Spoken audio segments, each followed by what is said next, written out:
It's a cool spring morning, and you're out in the garden the way you've been every spring for 30, 40, maybe even 50 years.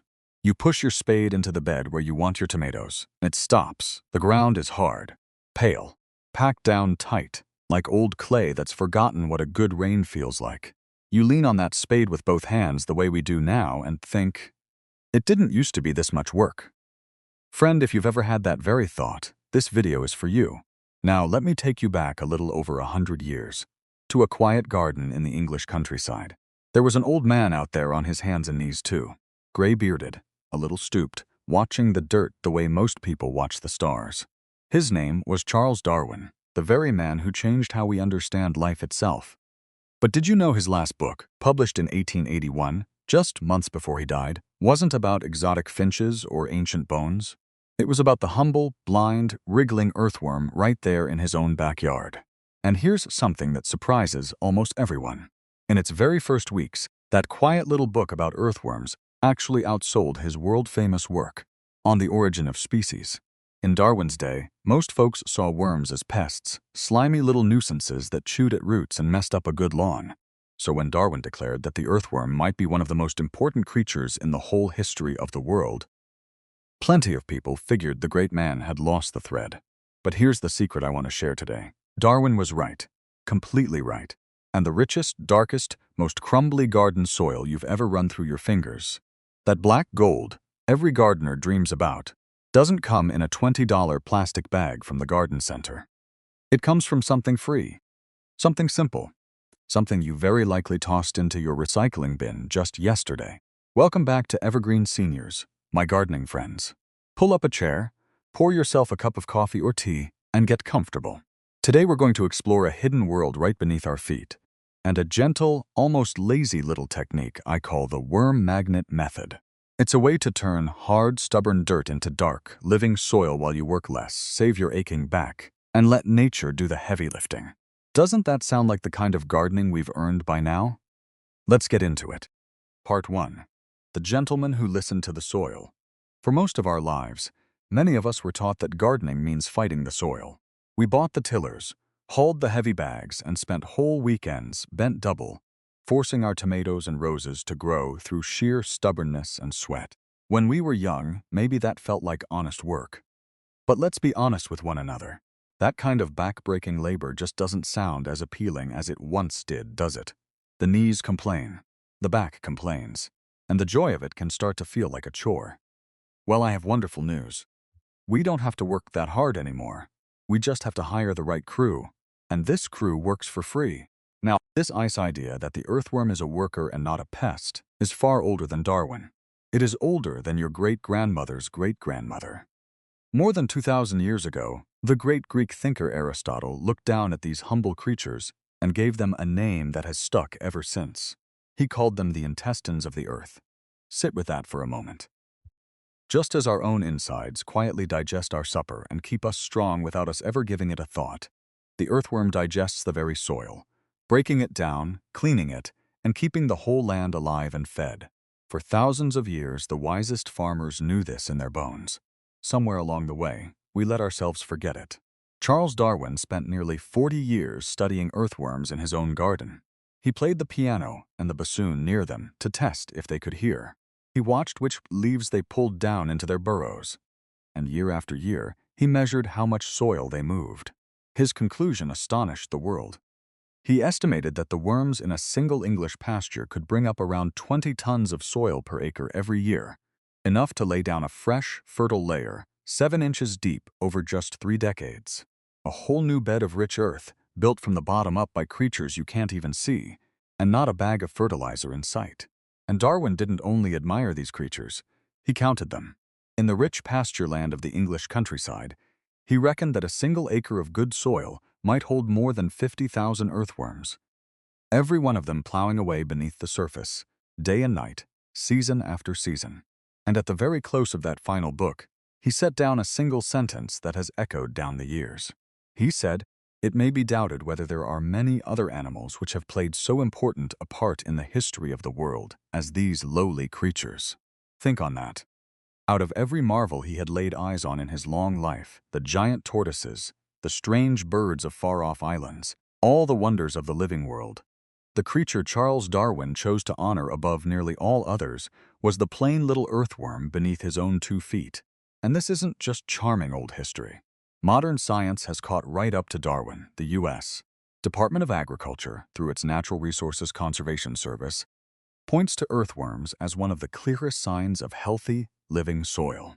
When a worm tunnels along, it swallows bits of dead leaf, root, and mineral, digests them, and leaves behind what we call a casting, a little treasure packed with nitrogen, phosphorus, potassium, and more, all in a form your plants can drink right up. And here's a number worth holding on to. In 2014, scientists gathered 58 separate studies, some over a century old, into one big analysis. Their finding, published in a respected journal, was striking. On average, simply having earthworms present raised crop yields by about 25%. But here's the part most folks leave out, and it matters most to us at Evergreen Seniors. That boost was strongest in soil rich with natural plant material, and weakest in gardens drenched in synthetic fertilizer. In fact, pour on the artificial nitrogen and the worm's magic faded away. The worms were doing the fertilizing themselves, unlocking nitrogen from dead leaves and roots, and handing it gently to your plants. Do you see what that means? The more you lean on those expensive chemical bags, the less your worms can help. But garden the old natural way, and that free underground crew only works harder for you. The cheapest path and the healthiest path are one and the same. And the worms don't stop at fertilizer. They build infrastructure. The big deep-diving night crawlers your grandfather used for fishing dig vertical tunnels 5 or 6 feet straight down. Those tunnels let rainwater soak deep instead of washing your topsoil into the gutter. They carry oxygen to thirsty roots. They loosen packed clay from the inside out. They are nature's tiny plows, and they never charge by the hour, never take a coffee break, and never complain about the heat. So if these little workers do all of that, for free, year-round, then where on earth did yours go?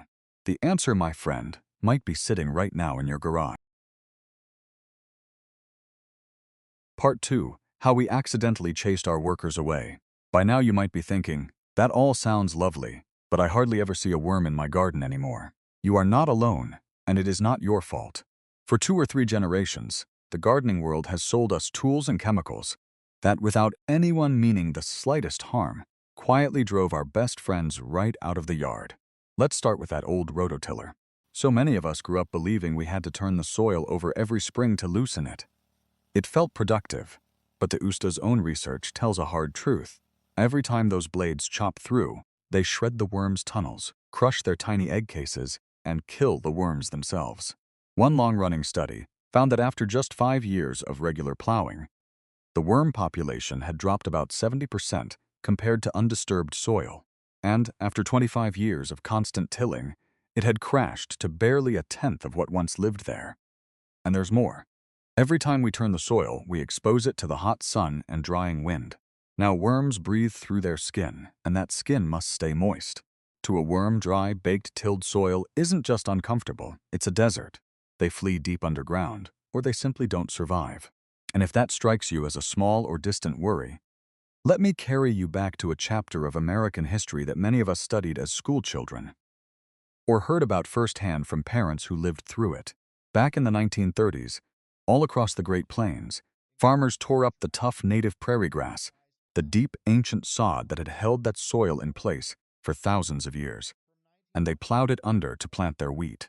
Then the rains stopped coming, the winds picked up, and with nothing left to anchor it, the bare earth itself lifted up into the sky.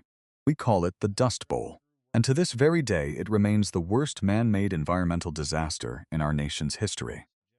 Great rolling black clouds of soil swallowed whole farms and choked the cattle in the fields. 100 million acres of land were ruined. In the spring of 1935 alone, the wind blew for 27 days and nights without ever once stopping. But out of all that heartbreak rose a quiet hero, a soil scientist named Hugh Hammond Bennett, a man that history would come to call the father of soil conservation. For years, he had been warning anyone who would listen that we were destroying the very ground that fed us, and to make the lawmakers in Washington finally understand. He timed an appearance for the exact day he knew a great dust storm, carried clear across the country from the prairies, would darken the sky right over the Capitol. As the daylight dimmed outside the window, he pointed to it and said, "This, gentlemen, is what I have been talking about." That same year, the government created the agency we know today as the Natural Resources Conservation Service. The very same people still teaching us, all these decades later, that living soil must be cared for and protected, never simply torn apart. The hard lesson our grandparents paid for in dust and heartache is the very same one our earthworms have been trying to teach us all along. Stop fighting the ground beneath your feet, let it live. The second thing that empties our gardens is harsh chemicals. Years back, researchers at the University of Kentucky tested 17 common lawn and garden products to see what they did to earthworms. The results were sobering. A single dose of certain older insecticides and fungicides, things like benomyl and carbaryl, wiped out somewhere between 60 and 99% of the worms, with the damage lingering for months. Now, I want to be fair and accurate, because that's the evergreen promise. Some of those old products, like benomyl, were pulled from American shelves years ago. And here's a thing worth knowing. In the United States, there isn't a single product sold that's even meant to kill earthworms. When the worms died in those studies, it was simply collateral damage, innocent bystanders caught in the spray. So the lesson isn't to panic over one bottle in the shed. It's gentler than that. The more sprays and powders we pour on our soil, the more we risk evicting the helpers we need most. And friends, this is a moment to celebrate. Because do you see the solution? It's to do less. Wheel that heavy tiller to the back of the shed and leave it there. Stop spending good money on harsh sprays. Step back, breathe in the cool spring air, and let the ground begin to heal itself. Now, here's where it gets exciting, because inviting those worms back home doesn't cost a single penny, and it starts with a humble piece of trash. Part 3. The quiet magic of a plain cardboard box. So how do we bring the worms back? First, what not to do. Don't run out and buy a tub of live worms from the bait shop.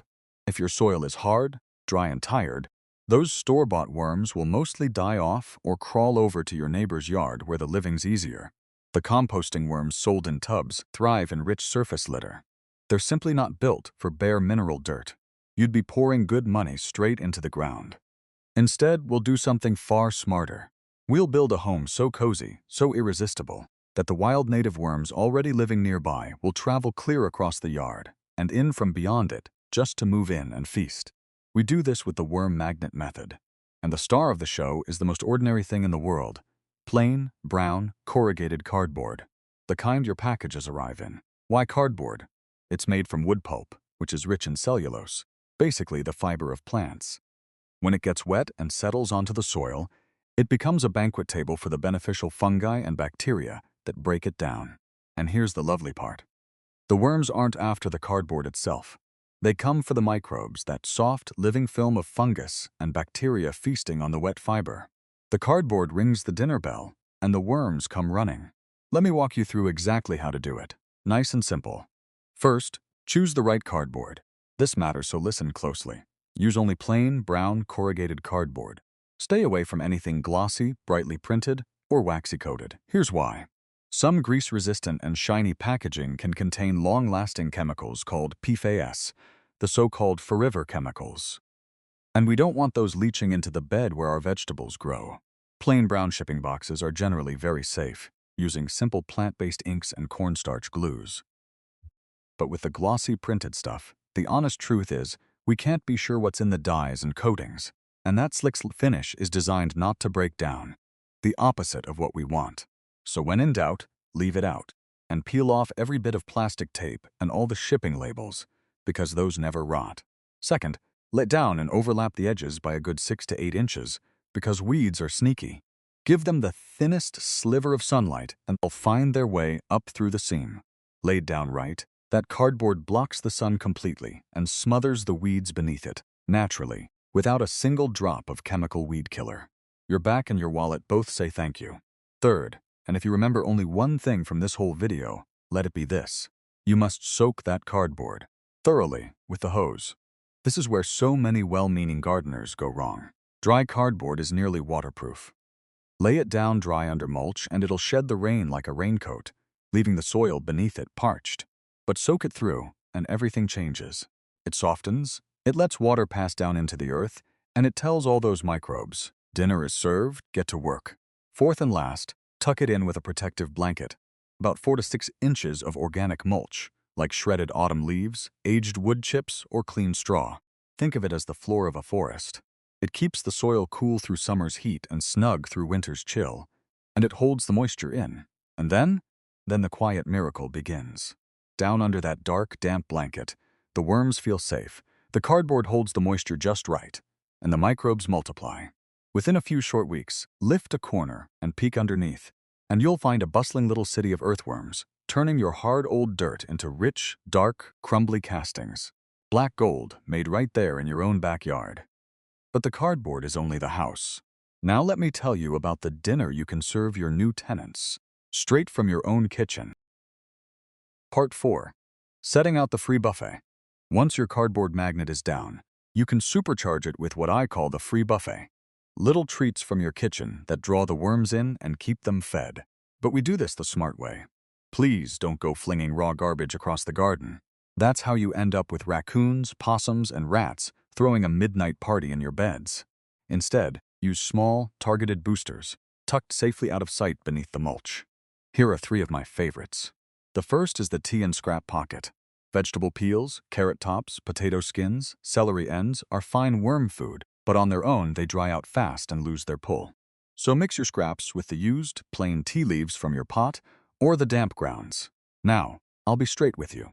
Some folks online claim the tannins in tea feed the microbes. That just isn't so. Tannins are actually a bit harsh for the little fellows. The real benefit is humbler and just as useful. The moisture keeps your scraps damp and inviting, instead of dry and dead. And the spent leaves add a little organic matter. Tuck that damp, earthy pocket under a corner of the cardboard, and its rich, soil-like scent works like a homing beacon for worms. The second is cooled cooking water. Ever boil pasta or rice, then pour all that cloudy water down the drain? It holds a little dissolved starch, a light snack the soil's tiny life will nibble on. But 2 warnings, and they're important. First, never pour hot water on your garden. You'll cook the very microbes you're trying to invite. So let it cool to room temperature first. Second, and this one's crucial, if you salted that water for cooking, do not use it. Salt is poison to soil and worms. It draws the moisture right out of them and wrecks the soil's structure. Only plain unsalted, fully cooled water belongs in the garden. Then just lift a corner of the mulch and pour it gently over the cardboard. The third, and my favorite for sheer convenience, is the alfalfa pellet hub. For a cheap, clean, store-bought booster, drive to your local feed store and grab a bag of plain alfalfa pellets, the kind sold for horses or rabbits. A whole bag costs next to nothing and lasts ages. Alfalfa is loaded with nitrogen, and it contains a natural growth stimulant called triacontanol, a real, studied compound that gives soil's life a gentle nudge. Dig a small hole under the mulch, drop in a handful, splash on a little water so they swell and soften, and cover them over. No smell, no rodents, just a concentrated, slow-release dinner bell for every worm in the neighborhood. Tea scraps, cooled cooking water, and alfalfa pellets. 3 simple, nearly free ways to keep your underground crew happy and multiplying. And there's one more free trick, and the best part is, it lets you finally stop one of the most exhausting chores in the whole garden. Part 5. The rotten root trick that saves your back. Let me ask you something. How many autumns have you spent bent over and grunting, yanking dead tomato vines and stubborn old bean roots out of the cold ground, aching for days afterward? What if I told you that pulling those roots out is actually hurting your soil? And the easier path is also the better one. Step into a forest or an old untouched meadow, and you'll notice something. Nobody's out there yanking up roots. When a plant dies in nature, its roots stay right where they are and slowly melt back into the earth. There's a quiet genius in that, and we can borrow it. I call it the rotten root trap. Here's all you do. When you've harvested your beans, peas, radishes, or spent tomatoes, don't rip them out. Just take clippers and snip the plant off at the soil line.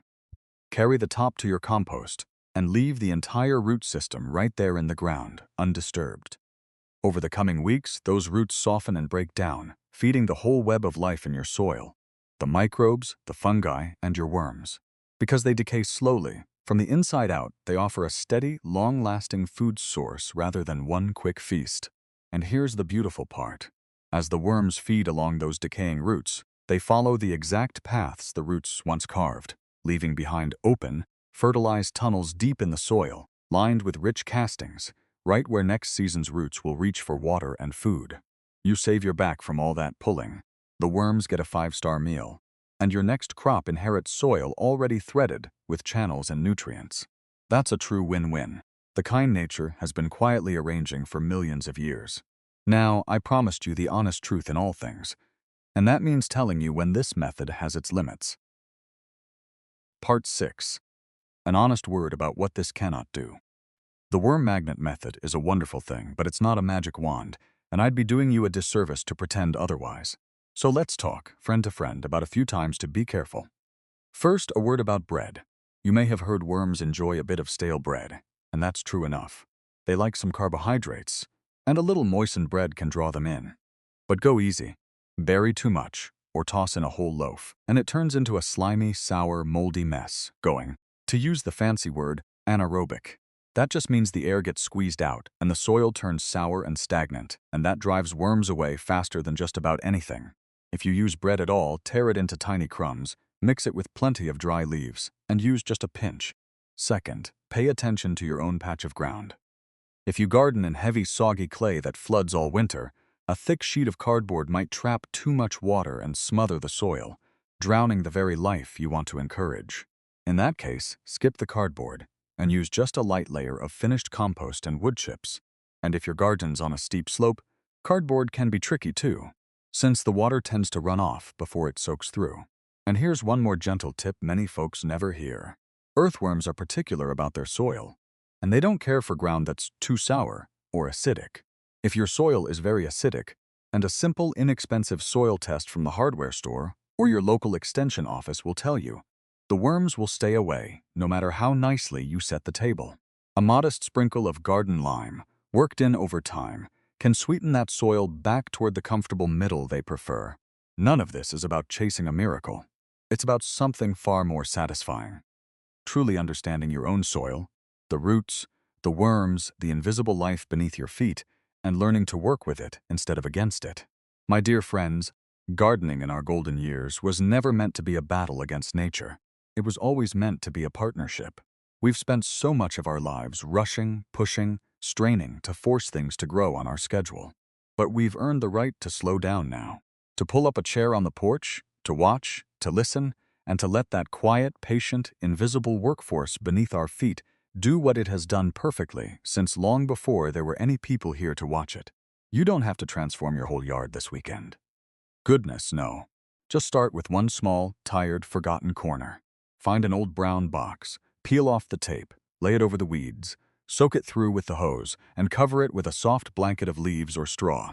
Pour a little cooled unsalted pasta water over the top if you've got some. And then, the hardest part for lifelong workers like us, simply walk away. Let it be. Then one quiet morning, a few weeks from now, carry your coffee out to that corner. Kneel down carefully, mind those knees, peel back the mulch, and lift a corner of that softened cardboard. And when you see them, those fat, glistening, happy earthworms twisting through dark, rich, living soil, where there used to be nothing but hard, pale dirt, you'll feel a deep and quiet pride. Because you didn't force that soil to come alive. You simply invited life back home, and it came. That old man in his English garden, on his knees in the dirt all those years ago, he understood. The earthworm really is one of the quiet heroes of this world, and now so are you. You can walk right out your back door and begin today, with nothing more than a cardboard box you already have and a few minutes of easy work. So why not give it a try? If this method spoke to you, if it made you want to put that heavy tiller away and trust nature's gentle design, do me a kindness and share this video with a fellow gardener who'd love it too. And if you're not yet part of our Evergreen Seniors family, click subscribe so we can keep sharing these forgotten gardening secrets together, one season at a time. Until next time, take good care of yourselves, take good care of your soil, and as always, happy gardening.